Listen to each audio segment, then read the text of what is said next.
The Smith Guard operates as an elite military force dedicated to battling monsters and rogue robots.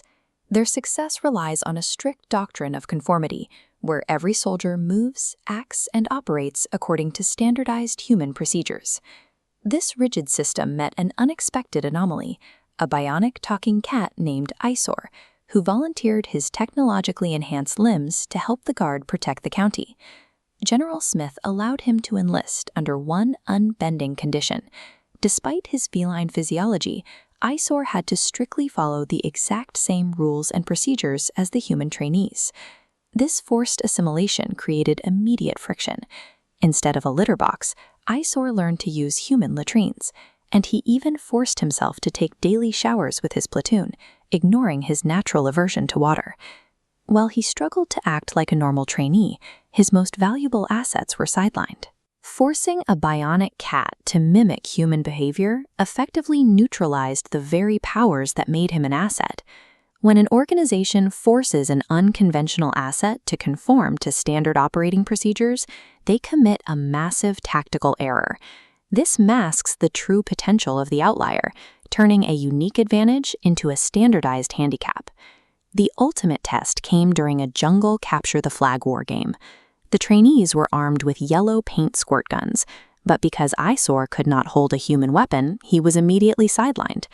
The blue team's human leader opted for a conventional tactic, a direct aquatic assault, leading a squad across a lake to seize the red team's flag. The attack failed instantly.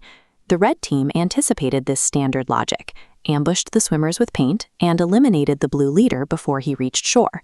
Symmetric warfare creates a predictable cycle. When you fight exactly how your enemy expects you to, your strategy becomes easy to counter. With their leader out, Eyesore realized the team's only path to victory was abandoning human tactics. He took command and introduced an asymmetrical approach, leveraging their underdog status to change the terms of the fight. This diagram illustrates environmental exploitation. The enemy expected threats at a standard human eye level.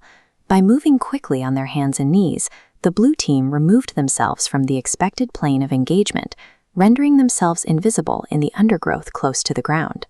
Next came resource allocation.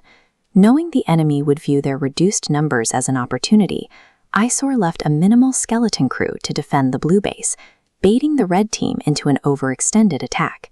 This tactical map shows misdirection.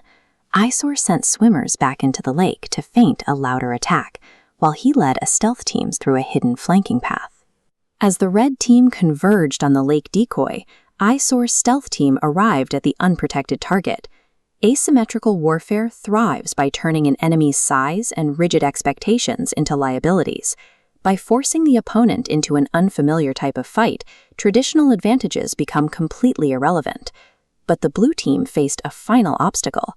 Eyesore had reached the enemy tent, but the opposing commander was inside, and Eyesore still lacked the physical ability to operate a squirt gun. Instead of conceding, Eyesore executed a lateral workaround. He ordered a teammate to squirt yellow paint on the ground, rolling in the puddle, then coating himself in dirt to perfectly camouflage the paint. He then employed a psychological exploit. Dropping his soldier persona, Eyesore entered the tent acting like an innocent, harmless stray kitten. The enemy leader picked up the stray and began rubbing its fur, unwittingly transferring the hidden wet paint directly onto his own uniform and hands. The rules strictly stated that getting paint on your person resulted in elimination. By letting the commander apply the paint to himself, Eyesore eliminated the leader legally. A perfectly executed loophole weaponizes the rigid, literal wording of a system to achieve outcomes once considered impossible. In the aftermath, Eyesore secured the flag with his claws and returned it to his base.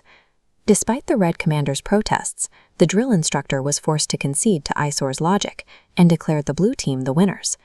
General Smith recognized the value of this lateral thinking.